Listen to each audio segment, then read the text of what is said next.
d'assistance technique. C'est un mécanisme de déploiement des experts et on est très content aujourd'hui Aligna International qui était en charge de la mise en œuvre de ce projet-là pour AMC. Et avec notre partenaire, le Bureau international des droits de l'enfant, ou EBCR, et notre collègue Sarah Eliafi aussi, qui va vous rejoindre très bientôt. C'est 12h05, alors je pense qu'on va commencer. Juste pour que tout le monde le sache, on est en train d'enregistrer cette séminaire, cette webinaire en ligne. Alors, bienvenue, merci beaucoup. On en parlera de le renforcement des capacités pour faire des droits une réalité. Et on écouterait quelques experts qui ont contribué à des initiatives canadiennes en Amérique latine, la Bolivie et l'Afrique de l'Ouest. Alors, très content. Merci beaucoup pour nous rejoindre aujourd'hui pour cet échange qui va durer à peu près jusqu'à 1h30. Alors, merci beaucoup. Mais avant que je passe, ouais,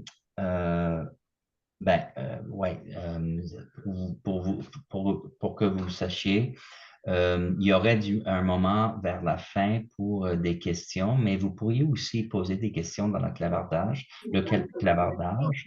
et notre gestionnaire de communication, Gabriel Lepage, va nous faire un résumé à ça. Et j'aimerais aussi dire que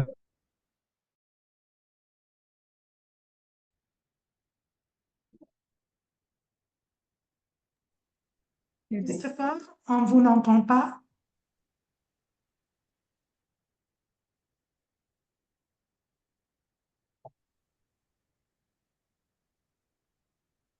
Votre micro est fermé, Christopher.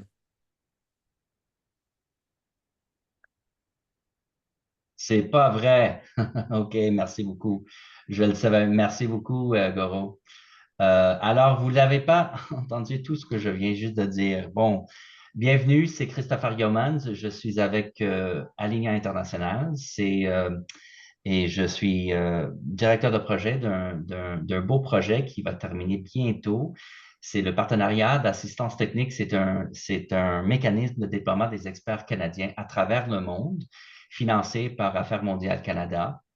Et aujourd'hui, en collaboration avec notre partenaire, l'Institut ou le Bureau international des droits de l'enfant, euh, on partage cet espace avec vous, cet webinaire d'à peu près 1h30. On va terminer vers 12h30 et on va en parler du renforcement des capacités pour faire des droits une réalité. Et regarder à quelques initiatives en Amérique latine, en Bolivie en particulier, et l'Afrique de l'Ouest. Alors, merci beaucoup pour votre participation aujourd'hui. Il y aurait un peu de temps vers la fin pour poser des questions et peut-être interroger avec les différents intervenants aujourd'hui. Et aussi, vous pourriez utiliser le clavardage pour poser des questions le long et on va essayer de les intégrer dans la conversation qu'on aurait. Alors, avant que je donne un peu quelques mots de reconnaissance pour les territoires où on se situe ici au Canada, j'aimerais peut-être demander notre partenaire et Sarah El Yafi, responsable du plaidoyer de la communication pour le Bureau international des droits de l'enfant, de peut-être dire quelques mots pour nous et partager un peu l'idée aujourd'hui et votre institution. Merci beaucoup, Christopher. Comme vous l'avez dit, je suis Sarah Yafi, la responsable du plaidoyer et la communication pour le Bureau international des droits des enfants, qu'on va beaucoup appeler lors de ce webinaire IBCR, de son nom en anglais. Ça va un petit peu plus vite. Donc, l'IBCR est une organisation vraiment spécialisée sur les droits des enfants, les droits de l'enfant. Nous sommes basés à Montréal, mais nous opérons dans une petite quinzaine de pays, principalement en Afrique francophone, en Amérique latine et également au Canada et particulièrement au Québec. Donc, la vision, la mission de l'IBCR, c'est un monde dans lequel les droits de l'enfant sont une réalité, en se concentrant le plus possible sur les enfants qui rencontrent le plus d'obstacles pour faire de ces droits une réalité dans leur vie quotidienne. Et nous décidons de nous concentrer sur la transformation de la place des enfants dans la société et le renforcement des systèmes de protection et de justice, toujours pour ces enfants. Donc ça, c'est en un mot la mission de l'IBCR. Évidemment, je vous invite à poser des questions et puis nous aurons de beaux témoignages à venir lors de ces 90 minutes qui nous attendent. Nous avons un site internet aussi. Voilà, vous avez plusieurs ressources. Mais je me permets surtout de remercier nos amis d'Alinéa d'avoir pensé à nous pour ce webinaire qui, en fait, est une formidable opportunité de donner à voir des manières un peu innovantes et renouvelées de faire vivre la solidarité internationale. Pour nous, c'est quelque chose d'extrêmement important. Et à ce titre aussi, donc je remercie particulièrement Affaires mondiales Canada qui nous donne l'opportunité, qui nous soutient dans les missions qui sont les nôtres. Donc, au nom de tout l'IBCR, de ses équipes, je vous souhaite à toutes et tous un parfait webinaire et la bienvenue. Merci beaucoup. Christopher, je vous rends la parole. Oui, merci beaucoup, Sarah. On n'a pas toujours l'opportunité de travailler ensemble comme des agences d'exécution de la programmation du développement international. Alors, c'est vraiment un grand plaisir de collaborer avec IBCR. Je les connais depuis à peu près une quinzaine d'années quand je travaillais sur la côte ouest avec un institut très similaire dans ce secteur du droit de l'enfant. Donc, très anticiper un peu, écouter un peu de votre programmation en Afrique de l'Ouest aujourd'hui. Alors, merci beaucoup à tout le monde qui sont avec nous. J'aimerais simplement prendre quelques instants pour reconnaître l'ensemble.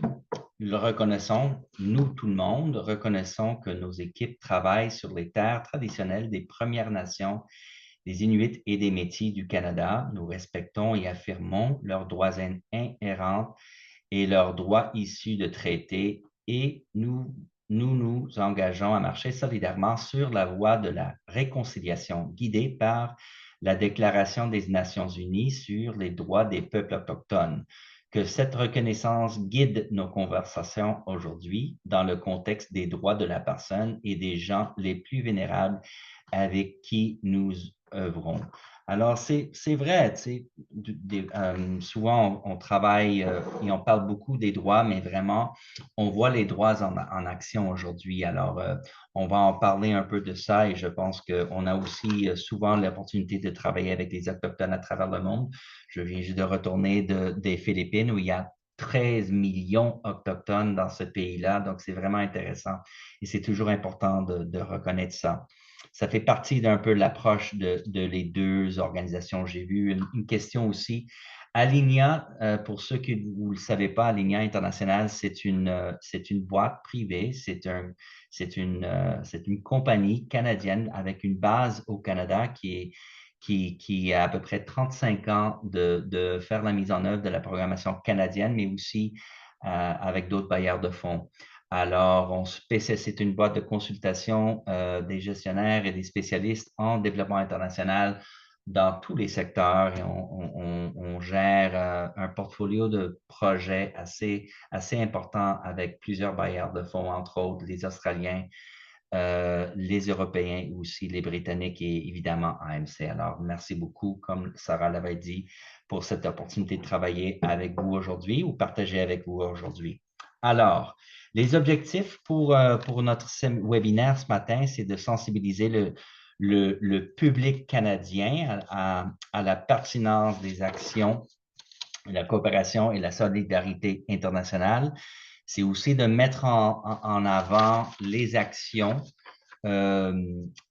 innovantes qui visent le renforcement de capacités et de compétences des organisations des pays partenaires et mise en lumière, le Canada offre un soutien auprès de 4 différentes initiatives, 2 organismes avec qui vous avez bien écouté un peu de présentation, touchant la Bolivie et l'Afrique de l'Ouest aujourd'hui pour améliorer les conditions des enfants, des femmes, des personnes vulnérables. Nous voulons partager avec vous quelques succès, quelques bonnes pratiques, des leçons apprises avec cette partage aujourd'hui.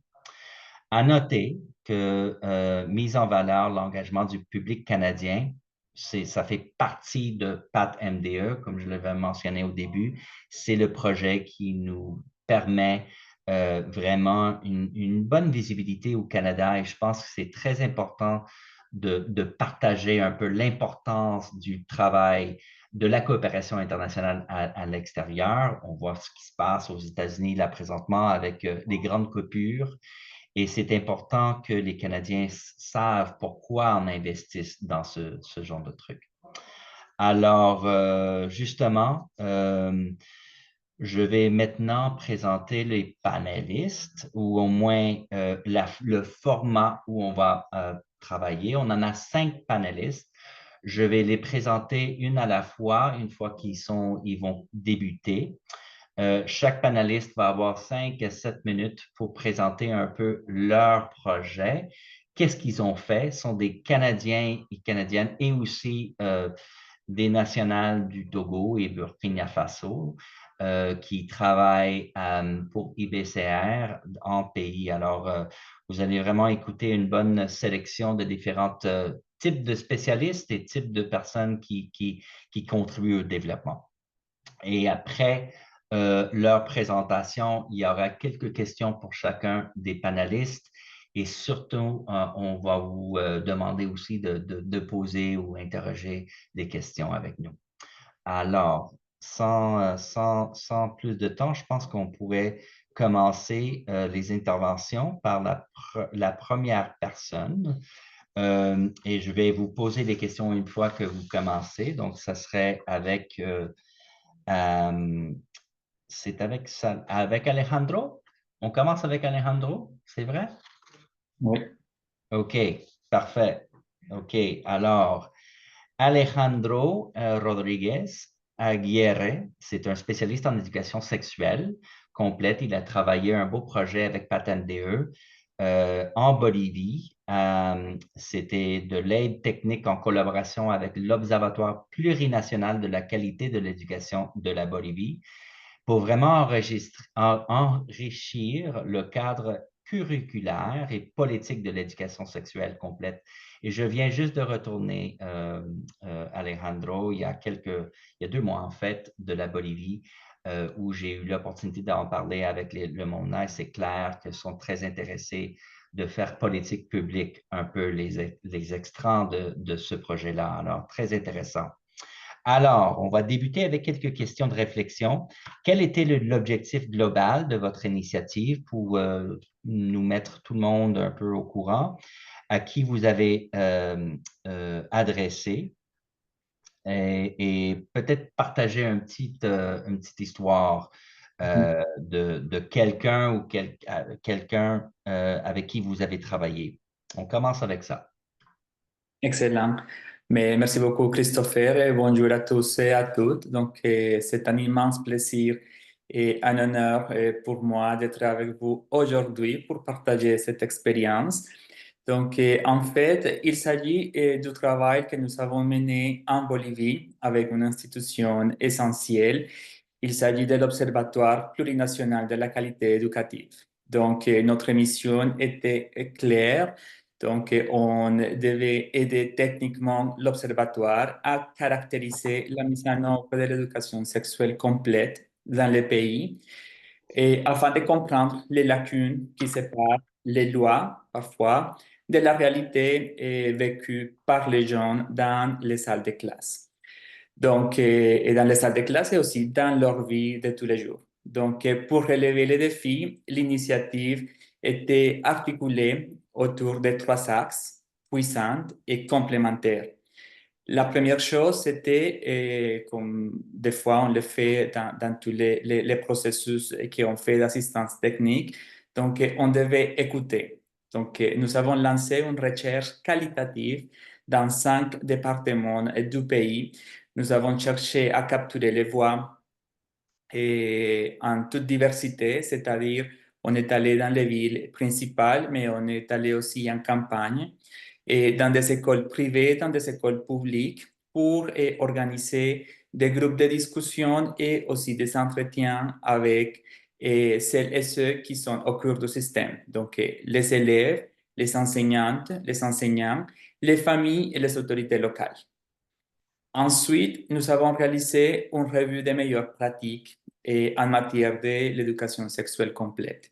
Donc, non seulement en Amérique latine, mais aussi ici au Canada. Donc, on a fait une revue de la littérature pour analyser de façon approfondie les programmes et les meilleures pratiques dans l'implémentation du curriculum en éducation sexuelle et complète. Donc, ce qu'on a vu dans la revue de la littérature et dans la revue des programmes, c'était que les programmes les plus efficaces sont ceux qui travaillent au-delà de la prévention des risques. Et surtout les programmes qui promeuvent activement les droits humains, l'égalité des genres et le bien-être, ainsi que le renforcement de l'autonomie corporelle. Et le troisième axe, c'était vraiment de passer à l'action. Donc, avec les apprentissages et les résultats préliminaires de la recherche qualitative, nous avons conçu et animé des ateliers de renforcement des compétences et des capacités pour les enseignantes et les enseignants. Nous avons utilisé un modèle de formation des formateurs et nous avons compté aussi avec la participation du ministère de l'Éducation et de l'UNEFCO, pas l'UNESCO, mais l'UNEFCO. Donc, l'UNEFCO, c'est l'entité nationale qui génère et qui vient créer les programmes scolaires nationaux. Donc, l'idée était simple mais puissante. Chaque enseignant formé devient à son tour un phare de connaissance dans sa propre communauté, créant un effet d'entraînement exponentiel. Donc, voilà pour les trois axes. Mais pour pouvoir saisir vraiment l'urgence et la pertinence de notre démarche, laissez-moi vous partager quelques chiffres. Donc, en 2023, la Bolivie a enregistré à peu près 22 000 grossesses chez les filles et les adolescentes. Parmi les 22 000 que je viens de mentionner, 1300 avaient moins de 15 ans. Donc, chacun de ces chiffres représente en fait une vie bouleversée et probablement une éducation interrompue. Donc, juste pour pouvoir comparer, je vous donne aussi les taux de fécondité chez les femmes de 15 à 19 en Bolivie. Donc, on parle bien de 48 naissances pour chaque 1000 naissances. Au Chili, si on veut un peu comparer avec un autre pays de la région, les taux chutent à 11. Et si on parle du Canada, on est à 4,1. Donc, vous voyez, l'écart est vraiment impressionnant. La Bolivie présente aussi l'un des taux de violence contre les femmes les plus élevés de la région, c'est-à-dire de l'Amérique latine. On estime que 7 femmes sur 10 subiront une forme de violence au cours de leur vie. Cette violence trouve ses racines dans l'inégalité, dans les stéréotypes de genre, que seule une éducation précoce et profonde peut commencer à déconstruire. Il y a aussi un rapport d'une institution nationale qui s'appelle la Defensoría del Pueblo, qui a révélé que seulement 40 personnes LGBTIQ+ sur 1000, c'est-à-dire 4 sur 100, qui subissent une agression osent porter plainte, tant la méfiance envers les institutions est vraiment grande. Donc, au-delà des chiffres vraiment alarmants, il y a les voix des gens que nous avons évidemment entendues. Donc, ils l'ont dit haut et fort. Donc, l'éducation qu'ils reçoivent actuellement est vraiment fragmentée, souvent limitée à la biologie, à l'anatomie et à un discours basé aussi sur la peur.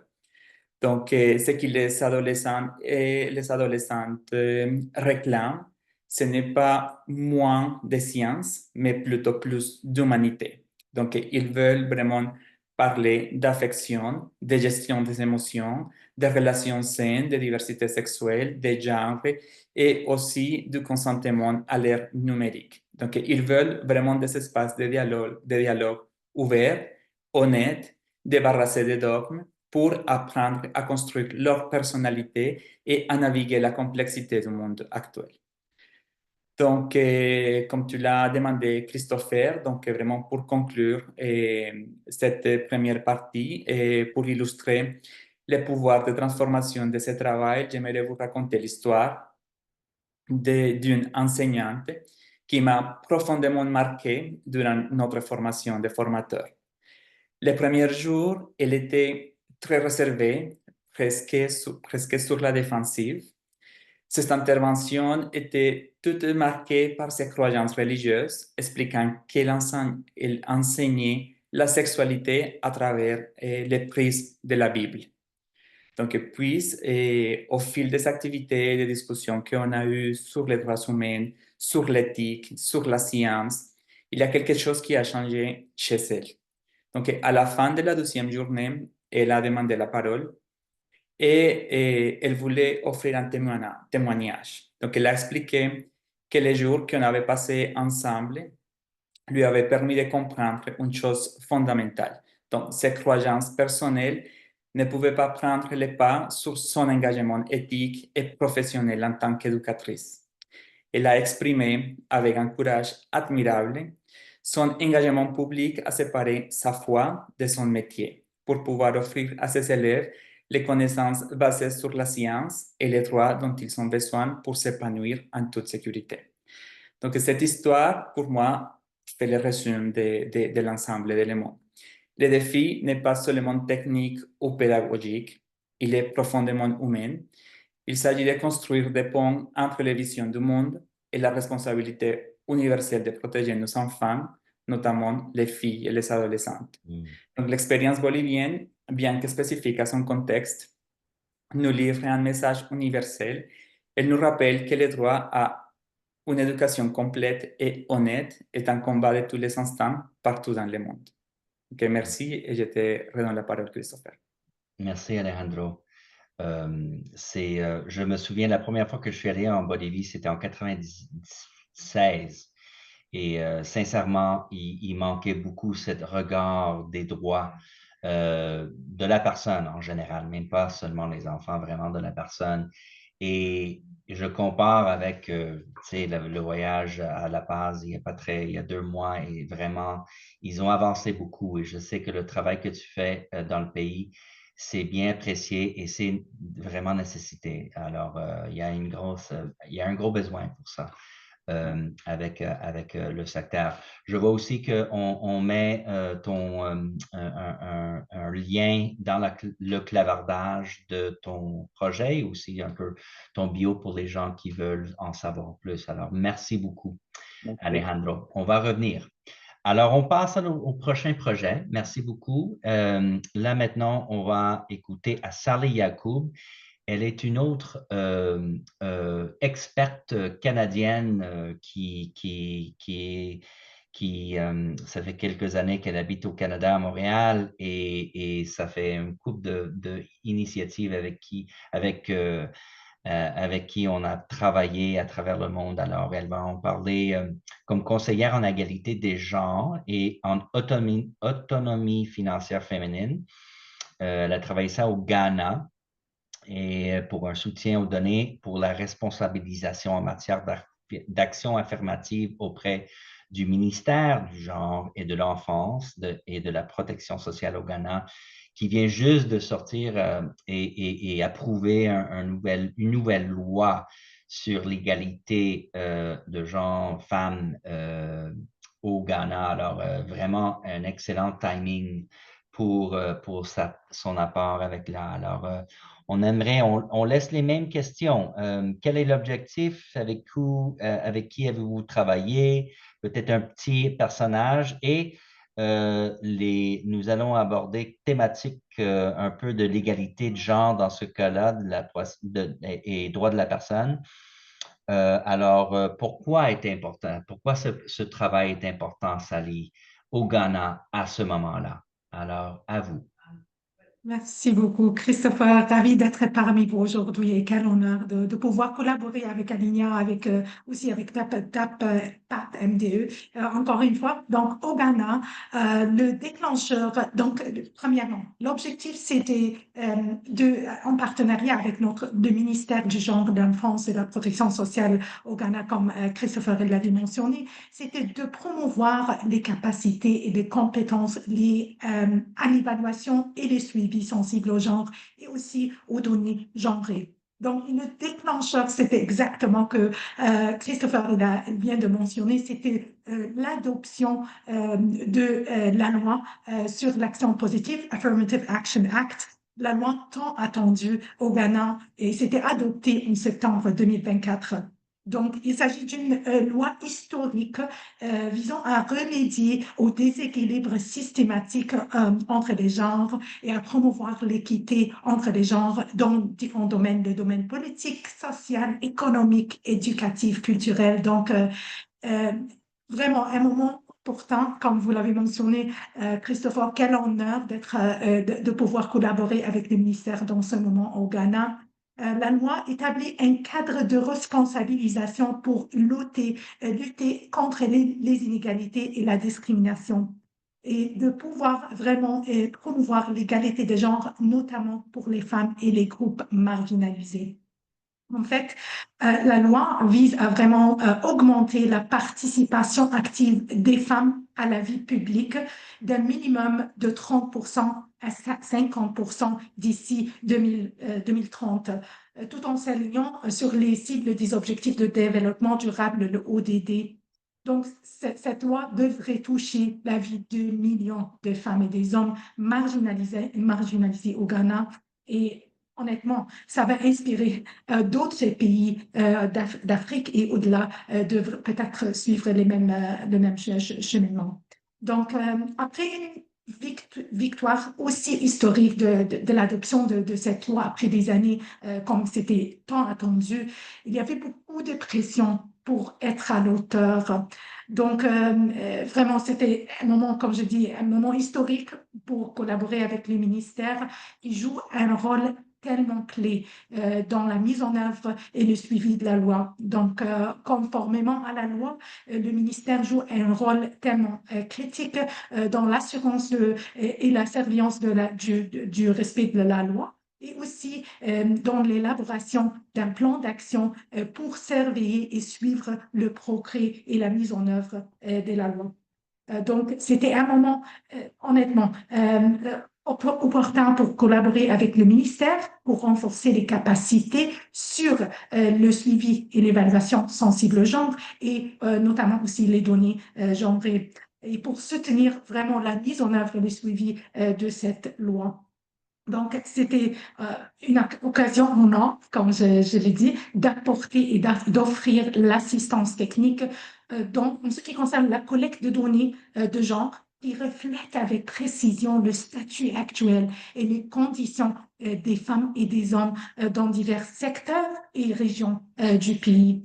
Et pas seulement sur la collecte de données, mais comment on puisse utiliser ces données pour appuyer les efforts stratégiques et pour orienter la formulation des politiques publiques et des initiatives qui visent à promouvoir l'égalité de genre.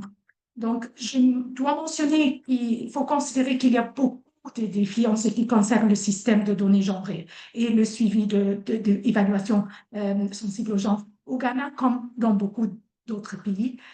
Donc, le système est vraiment plutôt fragmenté. Il y a des défis concernant la disponibilité, la qualité des données et aussi dans les méthodes de collecte de données et la gestion des données comme c'est tellement sous-optimal. Encore une fois, c'est pas seulement au Ghana, mais dans d'autres pays. Il y a des lacunes en ce qui concerne l'utilisation des données pour éclairer le processus de prise des décisions. Donc, c'était encore une fois, je élaborer plus dans notre tour de table, mais c'est vraiment un honneur de pouvoir collaborer à ce moment-là. Merci beaucoup. Merci, Sally. Toujours très passionné pour le travail pour ton travail, vraiment. Et on le voit on le voit, c'est tellement, ça sort de chaque pore de ton corps, la passion que tu as pour vraiment appuyer les différentes organisations. Ici, on voit un peu le lien aussi avec l'approche canadienne. Et c'est vraiment une approche canadienne de respecter les droits des individus dans la société et prendre compte les plus vulnérables ou les gens qui vivent en conditions de vulnérabilité. Alors, c'est important cette approche-là et surtout ce que tu amènes, et j'ai vu ça dans plusieurs des projets à Pat MDE, où on travaille des systèmes d'information parce qu'on comprend que avec de l'information, avec les données, avec l'évidence, on n'est plus en mesure de prendre des décisions pour vraiment attaquer les vrais problèmes. Et c'est tellement important, c'est une approche canadienne et tu aides à vraiment partager ça au Ghana. Alors, merci beaucoup. Là, maintenant, on va voir un peu la même chose. Il y a une ligne là aussi avec Vanina Nagale, spécialiste en sciences des données et en conception de logiciels. Elle a travaillé ça au Bénin et le nom de son projet, c'était l'assistance technique pour améliorer la disponibilité et l'utilisation des données liées à la protection sociale et à l'égalité des genres au Bénin. Alors, Vanina, on vient juste de commencer à travailler avec vous. Merci beaucoup pour être ici avec nous. Alors, la parole, c'est à vous. Ok, bonjour à tous. Très contente d'être là. Alors, en ce qui concerne l'initiative sur laquelle j'ai travaillé au Bénin, déjà le contexte, il intervient, n'est-ce pas, parce que déjà les données de l'action sociale étaient, n'est-ce pas, très peu disponibles et également la question de qualité des données s'est énormément posée pour savoir, n'est-ce pas, le système de collecte, est-ce que les données qui étaient collectées sont n'est-ce pas, de qualité? Est-ce que les outils utilisés, n'est-ce pas, étaient conformes, n'est-ce pas, aux normes gouvernementales? Déjà, le système qui avait été demandé, n'est-ce pas, c'est déjà fait par le ministère de l'Affaires sociales, de la microfinance. Ce sont avec eux que nous avons travaillé, n'est-ce pas, pour la mise en place de ces modifications-là et la mise en place du système. Et également, ce sont eux qui manquaient, n'est-ce pas, de visibilité sur les différentes inégalités sociales. Donc, ce système-là est vraiment très, ça leur tient à cœur. Ce sont les mots de Madame la ministre. Donc, pour vraiment mettre à jour le Bénin. Donc, alors, pour ce faire, n'est-ce pas, nous avons procédé sur 3 axes. Déjà, le premier axe était, n'est-ce pas, la structuration des données via, n'est-ce pas, une pluralité d'outils. N'est-ce pas, il fallait, n'est-ce pas, aligner tous les outils dans un seul sens pour être sûr que, n'est-ce pas, les données d'action sociale peuvent être vraiment collectées dans le bon ordre et que les personnes même qui les collectent comprennent ce qu'ils font. C'est pas juste collecter, cocher sur des fiches, comprennent exactement qu'est-ce qu'ils sont en train de faire, pourquoi est-ce qu'ils le font et quel est l'impact de ce qu'ils sont en train de faire. Donc, ces outils-là, n'est-ce pas, ont été mis à jour. Et également, nous avons travaillé aussi avec des acteurs locaux, comme ceux de la police républicaine, qui sont déjà des acteurs du système pour l'action sociale. Et eux également, ils collectent ces données-là pour faciliter, n'est-ce pas, la prise de décision. Le second plan de notre travail, n'est-ce pas, consistait, n'est-ce pas, à mettre en place des tableaux de bord digitalisés et dynamiques pour, n'est-ce pas, faciliter aux décideurs, n'est-ce pas, la décision. Lorsqu'ils ne voient pas des informations, ils n'ont pas la bonne information ni en temps réel, ni dans le bon district ou dans le bon département ou dans la bonne commune, ils ne peuvent pas prendre la décision, ils ne sont même pas au courant de réellement qu'est-ce qui se passe dans cette commune-là. Donc, ces tableaux de bord ont été mis en œuvre, n'est-ce pas, et sont déployés déjà dans les locaux du ministère des Affaires sociales déjà. Et ensuite, n'est-ce pas, nous avons travaillé, n'est-ce pas, au renforcement des capacités des acteurs qui sont dans les différents systèmes. Parce que le système de l'action sociale est divisé en 3 grandes catégories au niveau national, départemental et communal. Donc, nous avons organisé, n'est-ce pas, les formations des formateurs de ces différents acteurs-là pour davantage les capacités à l'utilisation du système. Et également, nous avons mis en œuvre, n'est-ce pas, des job aids, sont des outils qui pourront, n'est-ce pas, leur permettre, même si nous ne sommes plus là, où nous sommes remplacés pour toujours continuer d'utiliser facilement les différents outils informatiques qui ont été mis en place. Mm. Donc, c'est un petit peu ça, en gros, le projet sur lequel on a travaillé. Et également, l'autre innovation majeure qui a été mise en place, n'est-ce pas, pour permettre, n'est-ce pas, de suivre les cas de façon longitudinale sur le temps, c'est, n'est-ce pas, de codifier de façon unique chacun des bénéficiaires qui est enregistré dans le différent système. Ce qui fait que même s'il va dans n'importe quelle couche, si je puis dire, de la pyramide sanitaire, il pourra, n'est-ce pas, être retracé et les différentes interventions pourront toujours lui être apportées. Merci. Merci, Vanina. Je pense que vous êtes vraiment un bel exemple de quelqu'un avec une capacité très technique. On ne pense pas toujours nécessairement pour le secteur de renforcement des capacités, mais vous avez bien démontré un peu les différents volets. C'est très important cet aspect de le renforcement des capacités des gens, utiliser des ateliers de renforcement des capacités des individus, mais aussi renforcer ou améliorer les systèmes de données et aussi donner des outils de gestion pour les Gestion, oui. partenaires dans les agences du gouvernement. Alors vraiment, c'est un paquet complet avec les projets qu'on voit avec Pat MDE. Et quelque chose d'intéressant, et je pense c'est toujours, il faut le mentionner, c'est vraiment en réponse à leurs besoins. C'est eux vraiment. Ça vient de leur demande, cet appui technique qu'on est en train de donner. Alors, merci beaucoup pour ça. On va revenir, mais on va donner la parole maintenant à Goro Palemfo, conseiller technique régional d'Afrique, du Bureau de l'Afrique de EBCR, le Bureau international des droits de l'enfant, des enfants à Burkina Faso. Et il va nous raconter une collaboration entre le Bureau international des droits des enfants et des formateurs de l'Afrique francophone pour un partage de bonnes pratiques en matière de formation des adultes sur les droits de l'enfant. Alors, j'ai très hâte à écouter plus, Goro. Alors, allez-y. Merci, Christopher. Alors, je vais commencer par dire que IBCR est convaincu que l'un des piliers pour faire des droits des enfants une réalité passe par le renforcement des acteurs du système de protection. Et IBCR intervient dans plusieurs pays. Et le constat qu'on a fait, c'est qu'effectivement, on n'est pas les seuls intervenants, il y a plusieurs intervenants. Donc, il y a plusieurs cadres de formation qui existent.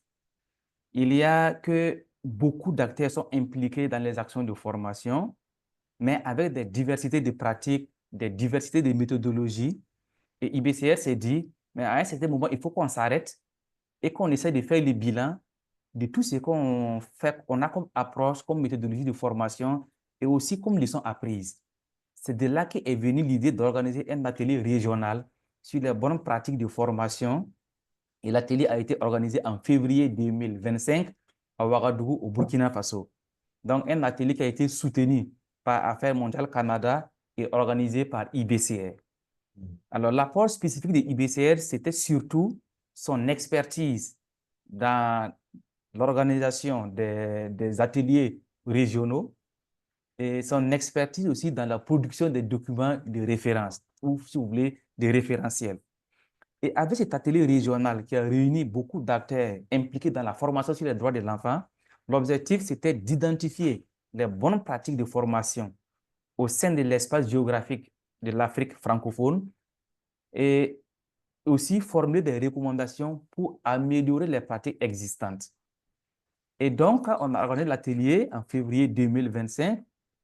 On a regroupé des formateurs et formatrices, des personnes qui sont venues des écoles, des centres et des instituts de formation, mais aussi des gens qui sont venus des organisations de la société civile impliquées dans la formation en droit de l'enfant et des réseaux de protection de l'enfant. Donc, c'était d'abord l'aspect régional qui a primé, mais il y a eu aussi donc, une diversité d'acteurs, ce qui suppose une diversité d'expériences qu'on a mis ensemble. Alors, il faut partager alors les expertises, les approches, partager des idées novatrices pour pouvoir aller de l'avant en matière de formation, en se disant que si on part de l'avant avec la formation, on renforce les acteurs. Et si les acteurs sont renforcés, ça renforce du coup les droits de l'enfant. Concrètement, comment ça s'est passé? L'atelier s'est tenu en 3 jours. Et on a pris la première journée qu'on a organisée sous forme de panel, où il y avait des intervenants parmi ces formateurs qu'on a conviés. Donc, on avait des panélistes qui sont venus d'abord pour cette première journée nous partager leur expérience de formation, leurs pratiques de formation. Donc, ça a été vraiment des approches novatrices que ces personnes nous ont présentées, suivies bien sûr d'échanges interactifs. Et ce panel a constitué un socle fondamental pour orienter maintenant les réflexions et structurer les travaux pour la suite de l'atelier régional. Et donc, le deuxième et le troisième jour de l'atelier, ça a été vraiment ces échanges collaboratifs pour pouvoir identifier les méthodes de formation qui sont vraiment pertinentes, novatrices, mais aussi identifier les défis rencontrés en matière de formation et noter aussi des facteurs de succès en matière de formation. Et c'est tout ça qu'on devrait pouvoir mettre ensemble pour sortir un document qui nous permet de dire qu'on a quelque chose qui peut servir de référentiel en matière de formation. Donc, cela veut dire aussi qu'on a prévu la production et la publication d'un document post-atelier. Donc, il sera ce document qui va capitaliser les bonnes pratiques et les recommandations concrètes pour améliorer ce qui existe en matière de formation adressée aux acteurs du système de protection de l'enfant pour pouvoir relever ce qui se fait pour les droits de l'enfant et du coup promouvoir les droits de l'enfant pour mieux les protéger.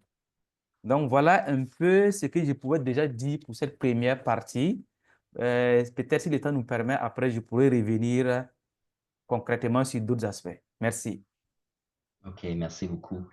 Très important et je pense que, Goro, vous avez comme démontré un peu comme une activité de formation pourrait, avec une approche vraiment systématique ou une approche pour contribuer à transformer les systèmes de protection. Et je pense que c'est une belle approche que vous amenez à ça et très important. Alors, on va passer à la prochaine présentation. Et après, je vois qu'il y a une question, au moins une question dans le clavardage. Alors, peut-être après la dernière présentation, on va passer à quelques questions et on va retourner à un autre tour de ronde avec nos panélistes aujourd'hui. Mais avant ça, on va demander notre juriste de la journée, M. Félix Azurma Nadir, qui vient du Togo, j'imagine, et le CEJUS, la clinique d'expertise juridique et sociale. Et il va nous présenter, ou la présentation se portera sur les processus d'expérimentation pour les droits de l'enfant au Togo, dont le CEJUS a collaboré avec les IBCR récemment. Alors, bienvenue. J'ai très hâte, Félix, d'entendre un peu votre expérimentation. Allez-y, s'il vous plaît.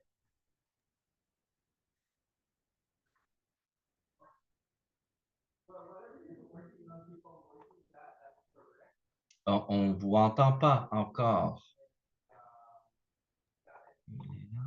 OK, c'est bon maintenant, le micro était coupé.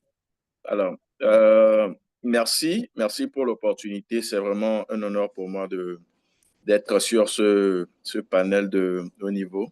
Alors, je dirais que notre initiative, donc les enfants au cœur du processus pour améliorer leur accès aux droits et à la justice au Togo, est née d'un constat vraiment partagé. Donc, les enfants au Togo, en 2018, représentaient pratiquement 48% de la population. Donc, malheureusement, ces enfants n'ont pas un accès équitable et effectif à la justice, malgré l'existence des textes et des mécanismes. Alors, beaucoup ignorent leurs droits et ne savent même pas comment les faire valoir, et les parents et les enfants.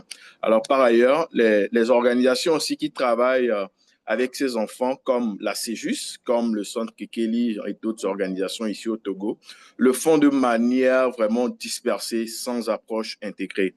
Alors, face à cela, nous avions voulu expérimenter une démarche collaborative centrée sur l'enfant lui-même et soutenue par le Bureau international des droits des enfants, l'IBCR, et l'AMC, que nous remercions au passage. Alors, je dirais que l'objectif, en tout cas, sinon les objectifs de cette initiative restent, en tout cas, la co-construction avec les enfants d'une approche qui valorise leur participation réelle. Et l'idée aussi, c'est de créer un outil de sensibilisation adapté à leur compréhension. Et c'est eux qui décident. Ça peut être une vidéo, ça peut être un livret de poche, ça peut être une bande dessinée en français facile. Mais l'idée, c'est de créer en tout cas un outil adapté à leur compréhension, un outil qu'ils choisissent eux-mêmes, fait par eux et pour eux. Alors, et peut-être documenter alors cette expérience afin d'en tirer des leçons pour l'amélioration continue et la mise à l'échelle. Alors, et renforcer, pourquoi pas, l'expertise des partenaires que nous sommes, le Centre Kekeli et la CEJUS, en termes de démarche de travail avec les enfants. Alors, je rappelle qu'à la CEJUS, nous travaillons avec les enfants en conflit avec la loi. Et le Centre Kekeli accompagne les enfants victimes des violences. Vous voyez un peu, donc on a réussi à nous mettre ensemble grâce à cette collaboration pour pouvoir travailler sur la même question. Mais aussi les organisations partenaires pour renforcer leur capacité à travailler avec les enfants dans le but, en tout cas, notre but ultime était de travailler avec les enfants pour qu'ils deviennent eux-mêmes des acteurs de changement. Alors, la question qui concerne l'égalité de genre, je pourrais rebondir directement. L'égalité de genre et aussi, vous avez parlé des droits des personnes, mais je vais peut-être plus parler des droits des enfants et aussi l'égalité de genre. Je dirais que travailler sur les droits des enfants et l'égalité de genre est vraiment fondamental. Car à mon sens, je pense que c'est deux leviers indissociables pour construire en tout cas une société, en tout cas plus ou moins juste. D'abord, les filles sont souvent plus exposées aux violences sexuelles, mariage précoce, je ne vous apprends rien, etc. Et les garçons, notamment, avec qui nous travaillons beaucoup aussi, sont souvent en conflit avec la loi, sont souvent privés d'écoute et traités comme des adultes sans prise en compte de leur vulnérabilité. Ensuite, parce que les droits de l'enfant ne peuvent être défendus de façon crédible sans une réelle prise en compte du genre. Et c'est pour cela que notre initiative, en tout cas avec le Centre Kekeli, intègre l'analyse des risques, des mesures de sauvegarde et en tout cas l'assentiment éclairé des enfants, quelle que soit leur situation ou leur genre. Enfin, parce que cette démarche change des pratiques, cette démarche que nous préconisons avec le Centre Kekeli aussi, avec l'IBCR, change des pratiques. Donc, elle amène les organisations à repenser et leur façon de faire, à créer un espace d'expérimentation et surtout à valoriser la parole des enfants comme un levier de transformation sociale. Je pense que je pourrais revenir en tout cas sur les détails de l'initiative si en tout cas le temps nous le permet. Merci beaucoup. Merci beaucoup, Félix. Vraiment, on voit ce qu'on est en train toujours de faire, surtout avec les enfants. J'ai travaillé dans le secteur il y a à peu près une quinzaine d'années en arrière et les approches sont toujours d'essayer de donner de la voix véritable à l'enfant et vraiment écouter l'enfant. Et je pense que c'est une belle fil conducteur, je dirais, à travers tous nos projets où il faut vraiment voir comment donner la parole, donner la voix aux gens qui sont généralement pas très bien équipés ou pas très bien outillés pour participer dans la société, dans les différentes décisions et prises de décisions, et surtout avec avec des personnes qui sont vulnérables, de trouver les façons de les protéger, de créer les systèmes qui s'assurent qu'ils sont protégés et qu'on écoute leur voix. Alors, c'est une belle expérience. Alors, là, maintenant, on va l'ouvrir un peu. On a quelques questions, mais je vois aussi que dans le clavardage, on a des questions. Je vais commencer avec les questions du clavardage qui sont très spécifiques et après, on va retourner avec quelques questions générales pour tous nos panélistes. On a quand même un peu plus qu'une trentaine de minutes pour cette deuxième partie de questions et peut-être rétroaction entre nous. et certainement aussi donner un peu la parole à les gens qui nous participent, qui nous accompagnent. Alors, la première question, c'est pour Alejandro. Merci beaucoup à Lassina Kaba pour cette question-là. Je pense que c'est très intéressant. Elle est Lassina est professeure de sciences de la vie et de la terre, censure de lycée départemental de Lumana, à l'ouest du Burkina. Est-ce que l'introduction dans ces curricula en Bolivie a changé les mentalités au sein des apprenants? Elle pose cette question parce qu'elle est dans une zone où la sexualité, dès le bas âge, est très développée et les programmes ne sont pas trop orientés dans l'éducation sexuelle. Très bonne question. Je pense que aussi très contextualisé. Est-ce qu'il y a des points de comparaison, Alejandro, à cette question de notre participant, Lassina? Parfait, merci pour la question. Mais peut-être avant de répondre, un point de clarification, juste pour dire que, en fait, avant notre travail et même aujourd'hui, il existe un curriculum sur l'éducation sexuelle complète.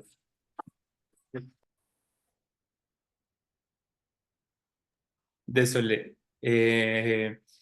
Donc, ben, c'est ça. Aujourd'hui, ça existe, mais c'est vraiment fragmenté. C'est-à-dire qu'il y a certains contenus qui est donné aux élèves dans les matières de la biologie ou même dans la philosophie, etc. Donc, la fragmentation, il y a un danger là-dedans parce qu'il n'y a pas un continuum dans la logique. Donc, mais en fait, avec le travail qu'on a fait avec tout le développement de la formation des formateurs et aussi avec les journées de travail, avec le ministère de l'Éducation, ce que je peux dire par rapport à la question, c'est qu'on a vraiment bien expliqué comment l'éducation sexuelle complète est vraiment basée sur l'évidence scientifique. Ce n'est pas quelque chose de subjectif. Donc, si on commence vraiment à démontrer comment l'éducation sexuelle complète est basée sur la science et surtout qu'elle est aussi progressive dans le sens que les contenus qu'on va pouvoir donner à un élève de secondaire, ce n'est pas du tout le même contenu qu'on va travailler avec les élèves de l'école primaire.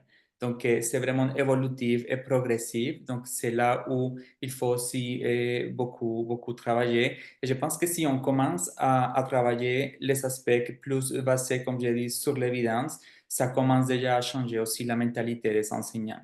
Et c'est ça que j'ai vécu en fait en Bolivie. Et j'ai déjà vécu aussi dans d'autres pays où j'ai déjà aussi travaillé les mêmes sujets. Donc, si on démontre comment ça change la vie des gens et comment on peut démontrer qu'il n'y a pas des éléments subjectifs, mais plutôt basés sur l'évidence, ça commence à changer la mentalité des gens. Une autre fil conducteur, non, Alejandro, qu'on voit souvent, que j'ai mentionné avant, c'est vraiment, ça fait partie d'une approche de bonne gouvernance. C'est vraiment la prise de décision basée sur l'évidence. Et je pense que pour la SINA, je crois que ça serait bien, je pense, faire un peu de recherche au pays sur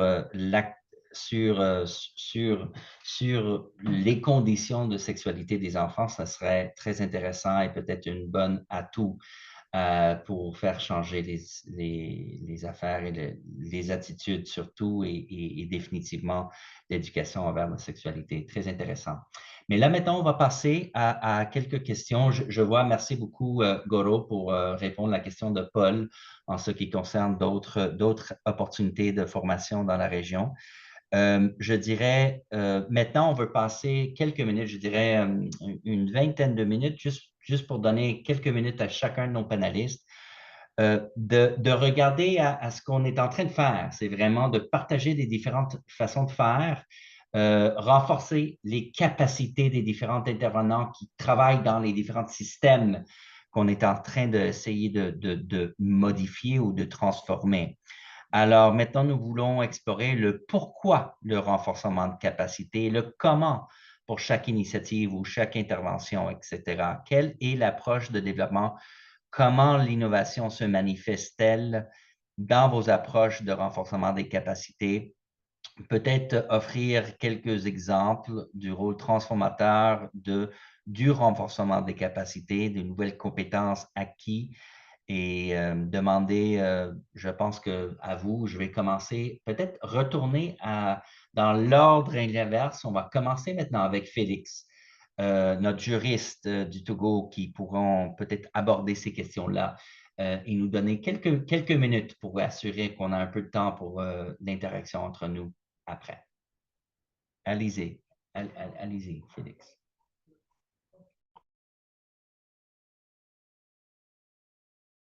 Alors, merci beaucoup encore une fois. Alors, je dirais que en ce qui concerne notre approche de développement, l'approche repose sur une logique de co-construction et de co-responsabilité et d'expérimentation et de transformation collective. Bon, plutôt que d'imposer un modèle, nous avions choisi de rassembler des organisations au profil varié. Et c'est juste enfants en conflit avec la loi, Santekeli, enfants victimes, et pour réfléchir ensemble à de nouvelles manières de répondre aux besoins des enfants de manière plus inclusive, respectueuse de leurs droits. Donc, nous avons mis en place des espaces d'échange vraiment horizontaux et une recherche de complémentarité dans nos expertises. Voilà. Et une formation commune une formulation, je dirais, pardon, commune d'une initiative rédigée, puis mise en œuvre, en tout cas qui sera mise en œuvre avec une réelle place donnée à la participation des enfants. Donc, l'innovation se manifeste d'abord par le changement de posture. Voilà. Donc, nous ne nous positionnons plus uniquement comme acteurs, mais comme facilitateurs de changement aux côtés des enfants. Donc, nous avons intégré la logique de test, d'ajustement dans nos démarches et surtout de cadre rigide des projets. Nous sommes sortis, pardon, du cadre rigide des projets classiques. Alors, et donc, ensuite, par l'acquisition de compétences nouvelles, des méthodologies concrètes de travail participatif avec les enfants, l'usage d'outils sensibles au genre et la sauvegarde des jeux, et puis la mise en œuvre de protocoles d'assentiment normalement quand on travaille avec les enfants, et une meilleure coordination, en tout cas inter-organisation, basée sur la confiance et le partage. Et je tiens à préciser que tout ça, c'est vraiment avec l'aide des coopérants volontaires que l'IBCR nous envoie. Et donc, ces coopérants volontaires travaillent et avec la CEJUS et en même temps avec le Centre Kekeli. Donc, ces coopérants servent en tout cas de liaison entre les deux organisations et ce qui facilite vraiment les travaux. C'est ce que je peux dire. Ah, Félix, il y a beaucoup de choses que vous avez mentionnées. On va retourner là-dessus, la construction. L'idée de... Parce que quand on pense de renforcement des capacités, on pense à trois différents éléments. Hein. On pense aux connaissances, on pense aux skills en anglais, donc les différentes habilités, le renforcement des différentes habilités qu'on met en force ou on met en action quelques-uns de ces connaissances. Et on pense d'attitude. Et vous avez parlé de posture. Je pense que c'est un peu ça. Et souvent, dans le travail de ce qu'on fait, le changement des attitudes des gens, c'est peut-être le plus difficile. Et ce n'est pas quelque chose que normalement on pense à renforcer. Tu sais, les ateliers, ça ne vise pas ça. Félix, est-ce que vous pourriez donner un exemple d'un avant et après d'un partenaire, de quelqu'un avec qui vous avez travaillé, où vous avez vraiment vu un changement d'attitude et pourquoi c'était important? Alors, je dirais, et merci beaucoup pour la question, je la trouve très pertinente. Pour la petite histoire, quand je prends le partenaire, par exemple, Centre Kekeli, le Centre Kekeli avec qui nous conduisons cette initiative, c'est vrai, nous sommes dans les mêmes pays, mais comme nous n'intervenons pas directement sur plus ou moins les mêmes thématiques, nous n'avions jamais eu la chance de collaborer ensemble. Ça veut dire que nous ne nous connaissions pas avant le début de la collaboration et ça a été vraiment du nouveau pour nous. Donc, avec le travail que nous avons fait avec l'IBCR, ça a été d'abord des échanges, des ateliers et j'avoue que cela n'a pas été facile au début. Le fait de sortir de l'approche descendante traditionnelle, il faut du temps, il faut de la flexibilité, il faut vraiment que les responsables des différentes organisations puissent en tout cas épouser l'idée de pouvoir travailler ensemble au-delà des responsables, les chargés de programme eux-mêmes, de pouvoir ménager leur emploi du temps. Donc, au début, ça n'a pas été facile, mais l'accompagnement par ces acteurs, donc l'IBCR, l'AMC, qui ont apporté un cadre sécurisant et pour l'expérimentation, la volonté aussi de nos organisations de se remettre en question quelquefois et aussi l'engagement authentique des enfants a permis vraiment de faciliter tout ce processus-là. Je ne sais pas si j'ai répondu à votre question. Oui, oui, non, c'est bien. Merci bien, Félix. Je pense aussi, je pense que c'est important. IBCR ajoute cette composante d'amener des Canadiens, des coopérants volontaires, des Canadiens généralement, j'imagine, qui vont venir accompagner ces processus-là comme externes. Et je note, je veux pas, on pourrait peut-être revenir à ça, mais on a d'autres personnes aussi à donner la parole. Alors, merci beaucoup. Là, maintenant, je vais poser la même question avec Sally. Sally, est-ce que vous pourriez peut-être nous parler un peu de le pourquoi c'est important, le renforcement de capacité de l'initiative, peut-être un peu d'innovation et qu'est-ce que vous avez trouvé comme transformateur dans ce processus-là pour vos intervenants? Merci beaucoup. Retour au Ghana. Oui, vas-y, vas-y. Oui, c'est ça, désolé. Est-ce que vous m'entendez bien? Est-ce que c'est... Oui, parfait. Super. Donc, merci beaucoup. Et dans l'esprit de partenariat et la co-création, on a pu, et aussi comme Félix l'a très bien mentionné, en tant que des facilitateurs et facilitatrices de changement, au Ghana, on a pu, peut-être je peux un peu mentionner de comment, et après on passe aux éléments transformatrices. Donc, on a pu travailler sur 3 volets.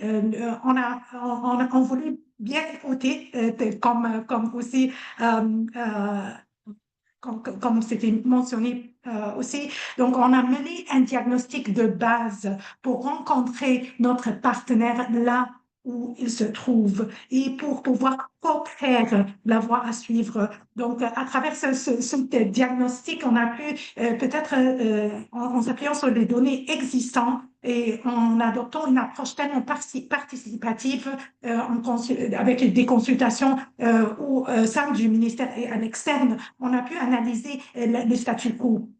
Et quels sont les défis et les causes de ces défis aussi, le système de suivi et d'évaluation actuel, les parties prenantes, leur incitation, leur motivation, leurs priorités, pour qu'on puisse ensemble examiner la valeur, comme je dis, la chaîne de valeur des données, et pour pouvoir, comme vous avez très bien mentionné aussi, Christopher, pour être en mesure de raciner nos décisions dans l'évidence.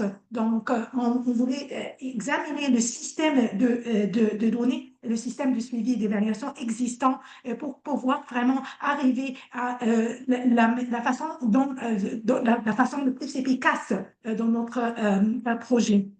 On a pu identifier les défis, les points forts et les domaines co-identifiés, les défis, les points forts et les domaines à améliorer. Et après, on a pu concevoir les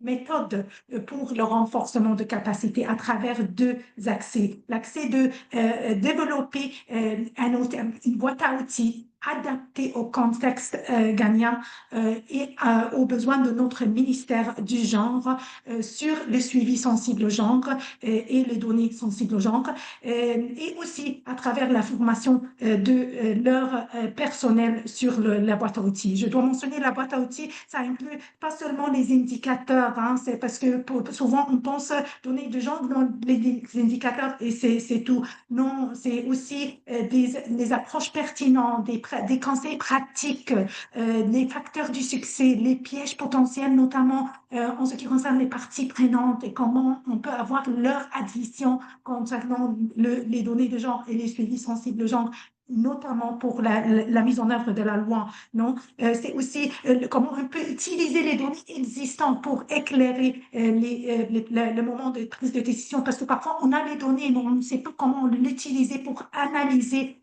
On ne peut pas comment analyser pour informer les décisions clés.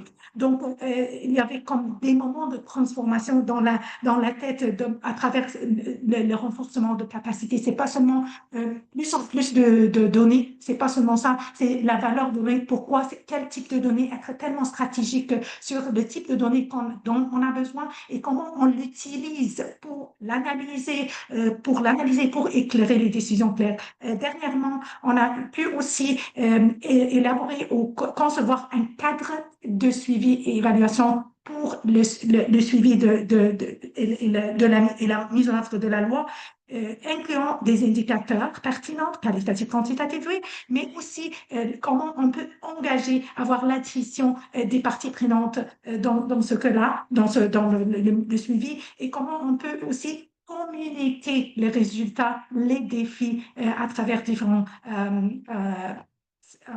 acteurs.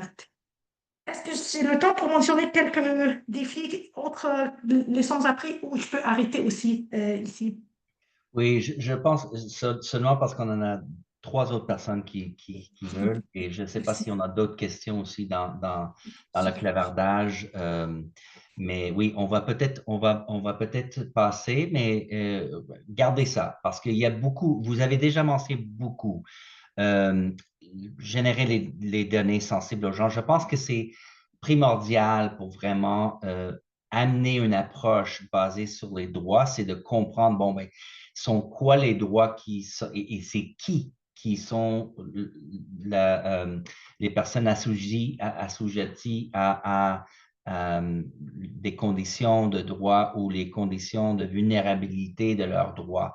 Alors, c'est absolument primordial et de travailler avec les différentes euh, agences de l'État qui sont vraiment chargées pour respecter les droits des autres personnes. C'est leur rôle dans toute la chaîne de l'approche basée sur les droits humains. Alors, c'est important. Merci beaucoup pour ça.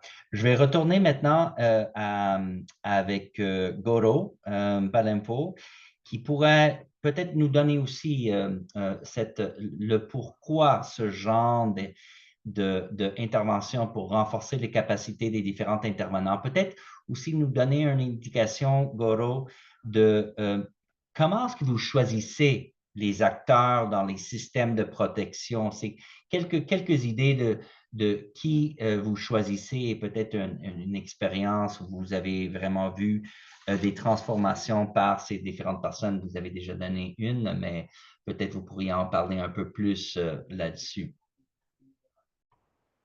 Ok, merci. Je dirais déjà que pour le choix, on a quand même un bassin de collaborateurs. Et comme le disait tantôt Félix, tout se fait par co-construction. Même dans le choix, il n'y a pas dit c'est on co-choisit, mais ça ressemble un peu à ça.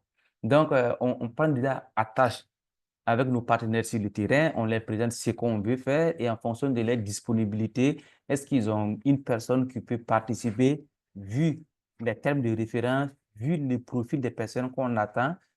Voilà. Et c'est comme ça qu'on fait. Et parfois, dans les pays où on n'a pas de bureau, par exemple au Burkina Faso, on a un bureau, mais dans des pays où on n'a pas de bureau, on a quand même des partenaires, mais on passe toujours aussi par les ministères partenaires. Vous voyez, on passe par les ministères partenaires, on présente le projet, tout dépend de l'initiative, et le ministère nous appuie aussi dans le choix des personnes qui doivent participer, étant donné que la question de la protection et même du renforcement des acteurs est un mandat essentiel qui revient, j'allais dire, exclusivement à l'État.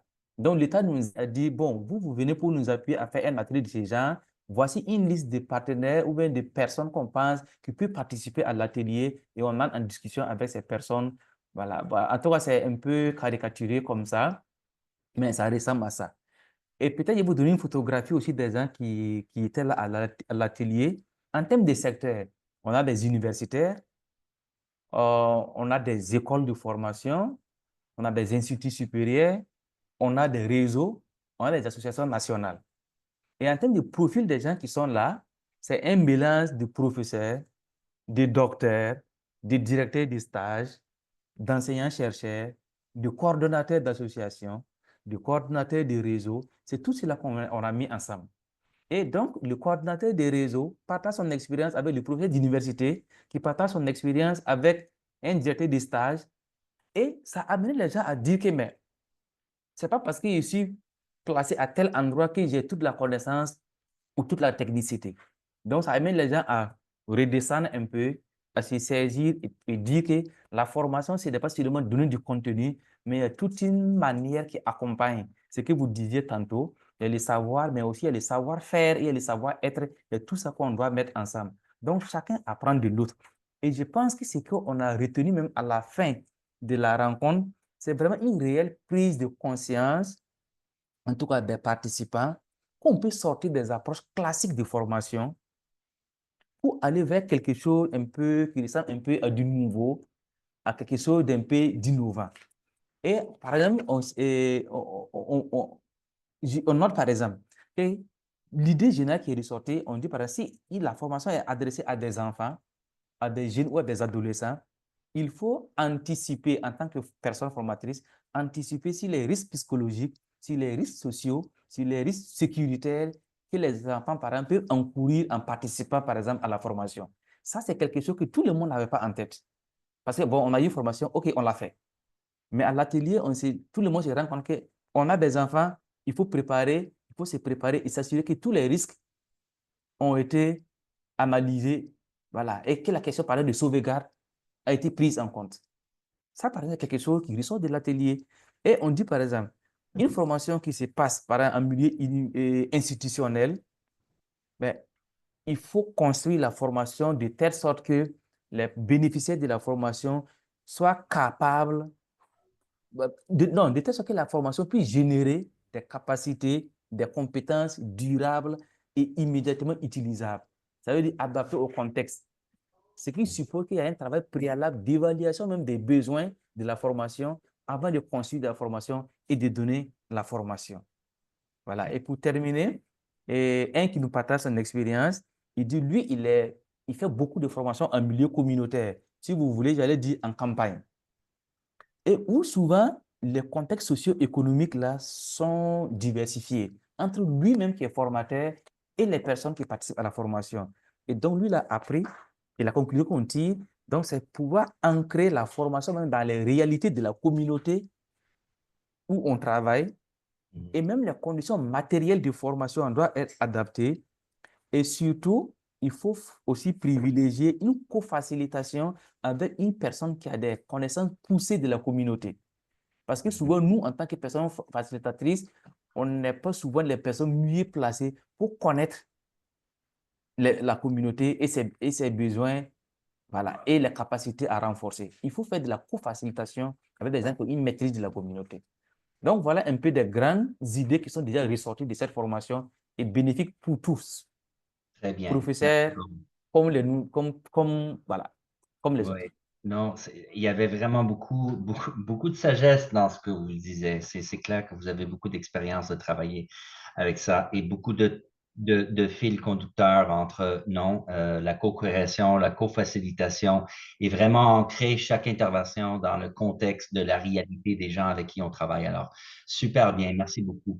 Mais je vais essayer de garder un peu de temps pour les autres aussi et peut-être rapidement, Vanina, si tu veux revenir sur la question qu'on a posée en termes de le pourquoi le renforcement de capacité ou un peu de l'innovation autour de ça, quelques commentaires.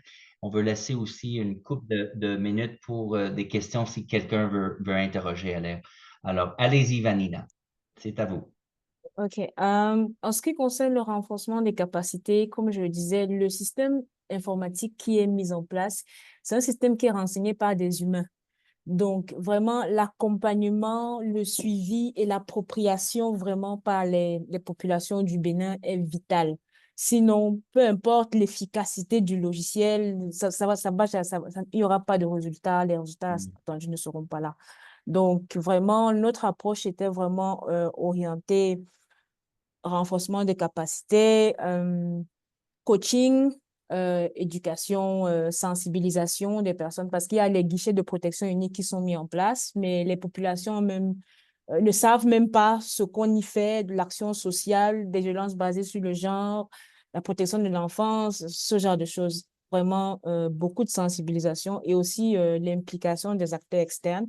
Parce que il est vrai que le projet, on a travaillé avec le ministère de la Santé, mais également les différents acteurs externes comme les ONG également étaient là en appui, n'est-ce pas, au gouvernement du Bénin, par exemple l'UNICEF, l'UNFPA, qui font également aussi dans ce même secteur-là comme nous. Donc, eux aussi, ils font dans la collecte des données et le renforcement des capacités, n'est-ce pas, pour avoir une vision, n'est-ce pas, plus globale pour une intervention un peu de meilleure qualité, si je peux dire. OK, merci Vanina. Très apprécié.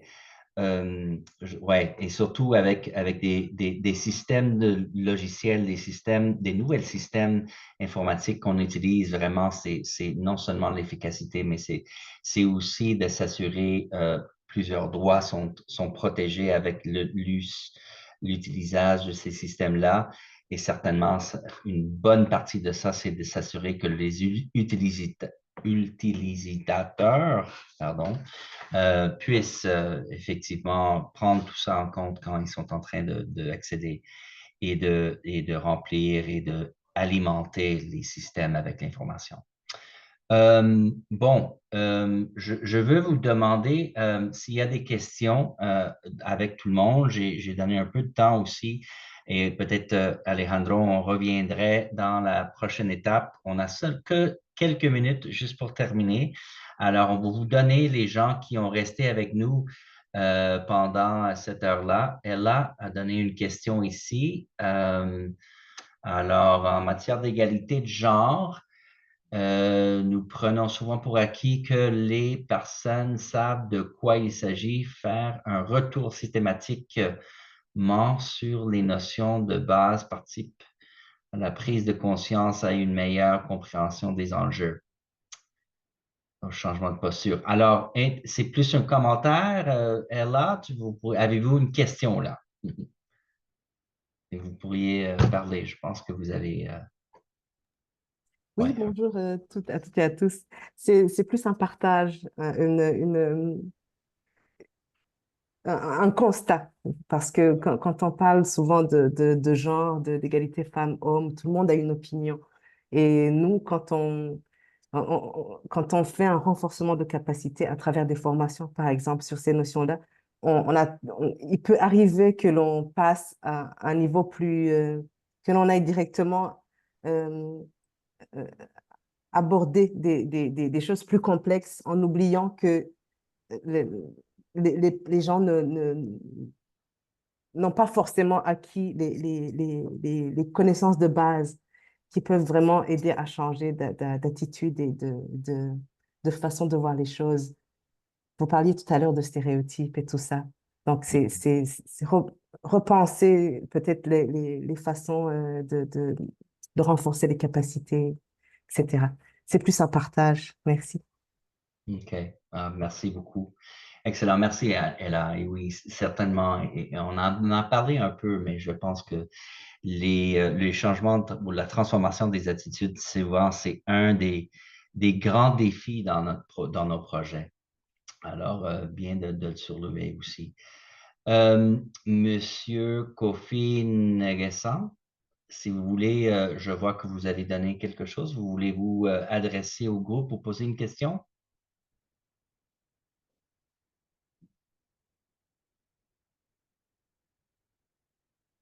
On ne vous entend pas, mais c'est bien. C'est correct, intéressant ce que vous avez là. Alors, on n'a que quelques minutes. Il y a quelqu'un qui a levé la main. Alejandro, oui, bon, ben, c'est à vous et c'est votre tour vraiment. Je pense que c'est intéressant aussi d'écouter un peu parce que ça faisait partie un peu du travail que vous avez fait aussi en Bolivie. Alors, si vous pourriez peut-être aussi parler un peu de l'innovation en termes de renforcement de capacité autour de ce thème très important de l'éducation compréhensive sexuelle pour les enfants. Oui, bien sûr. Mais en fait, je levais aussi la main parce que, juste pour faire le lien avec les commentaires et les partages de là, et je crois que à chaque fois qu'on fait ce type de projet ou d'accompagnement ou de l'assistance technique, il faut aussi reconnaître les parcours et il faut aussi reconnaître toutes les expériences qu'ont déjà vécues nos partenaires et les pays là où on travaille. Donc, c'est ça aussi que je pense c'est riche parce qu'il y a une richesse en fait d'expériences et de parcours vécus. Donc, oui, je vous donnais au début de mon intervention quelques chiffres par rapport à la situation des droits sexuels et reproductifs en Bolivie, mais il faut aussi reconnaître qu'il y a beaucoup d'avancements dans les dernières années. Donc, on ne part pas de zéro à chaque fois qu'on commence ce travail. Il y a, comme j'ai dit, une expérience vécue et c'est ça aussi qu'il faut reconnaître pour pouvoir bâtir et construire à partir de ça. Donc, je pense que ça, c'est aussi un élément qui peut évidemment nous permettre une durabilité dans les choses qu'on fait. Une fois on se retire, qu'est-ce qui reste et comment il y a un potentiel de durabilité dans les actions qu'on mène dans chaque pays. Donc, par rapport à l'innovation, je pense que c'était aussi peut-être déjà dit par les autres panélistes, mais il y avait le fait qu'on a construit les modules de formation des formateurs à partir des résultats préliminaires de la recherche. Donc, bien que si on pense à l'éducation sexuelle complète, on peut penser évidemment à l'anatomie, à la contraception, etc. Il y a comme des thématiques qui peuvent venir rapidement en tête, mais avec les résultats préliminaires de la recherche, les adolescents et les adolescents ont beaucoup parlé du consentement, par exemple. Donc, comment le consentement, c'est vraiment important aujourd'hui dans la vie où il y a beaucoup de choses qui se passent sur Internet, par exemple. Donc, aussi sur pas seulement les connaissances comme savoir, mais comment on peut dire non sur tous les prismes des choses qui sont présentes dans la sexualité. Donc, vous voyez la pertinence de faire une lecture des besoins très claire pour pouvoir passer ensuite à l'action. Et finalement, un dernier point par rapport à l'innovation, c'est de voir comment on a fait le lien aussi avec les politiques. Donc, je pense qu'il faut comme attacher aussi les choses. Donc, oui, on travaille avec les enseignantes et les enseignants, mais comment la politique va aussi répondre aux besoins actuels et comment les deux choses sont vraiment ensemble et communiquées pour pouvoir aller de l'avant dans ces changements. Parce qu'en fait, dans l'exercice qu'on a fait, il y a beaucoup de gestion des changements aussi, et pas seulement des élèves, mais même des personnes qui font des politiques au ministère de l'Éducation et aussi par rapport aux enseignants. C'est très important, le dernier, sincèrement, on parle de politique, petite politique et grande politique aussi, et l'importance de les travailler, surtout sur un thème comme celui-là qui est très controversé, non? Très enraciné dans la culture, la grande culture nationale et la culture contextuelle de chaque communauté ou chaque culture à l'intérieur de cette nation. Alors, très intéressant. On a 2 minutes. Je sais que Lassina voulait donner peut-être une petite témoignage, mais il y a vraiment seulement 1 minute pour un témoignage avant qu'on ferme. Est-ce que vous pourriez nous donner peut-être, et on termine avec cette question de la sexualité des enfants. Lassina, vous êtes là? On ne vous entend pas. OK, peut-être pas. Non. OK. Ah, je pense qu'on l'a perdu. Alors, c'est bien. Alors, maintenant, il me reste que vous remercier, tout le monde qui a participé ici pendant 1 heure et demie. Nos panélistes, merci beaucoup, Sally, Vanina, Alejandro, Félix et Goro. Vraiment, j'ai appris quelque chose et c'est bien de voir aussi une bonne qualité des interventions par tout le monde. Vous voyez vraiment que vous êtes passionnés, mais aussi c'est intéressant de voir qu'il y a beaucoup de stratégies, il y a beaucoup d'outils qu'on utilise et beaucoup de sagesse qu'on utilise à travers à travers tous les différentes interventions. Alors, c'est intéressant et c'est bien de voir aussi la qualité du travail aussi de EBCR. Alors, merci beaucoup pour votre temps. N'oubliez pas de juste prendre cette QR code pour remplir une petite formulaire, une petite sondage qu'on aime bien essayer de capter vos impressions après le fait. Alors, merci beaucoup à tout le monde. Et j'espère que vous passez une belle journée ce mercredi ou belle soirée pour ceux qui sont avec nous en Afrique aujourd'hui. Et j'espère que ce ne serait pas la dernière fois qu'on se donne des nouvelles ou on se voit. Alors, il y aurait définitivement d'autres de ce genre d'interchange.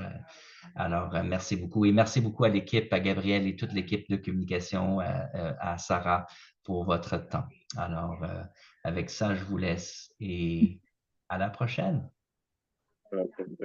Merci beaucoup. Bye. Merci à tous. Merci, merci beaucoup.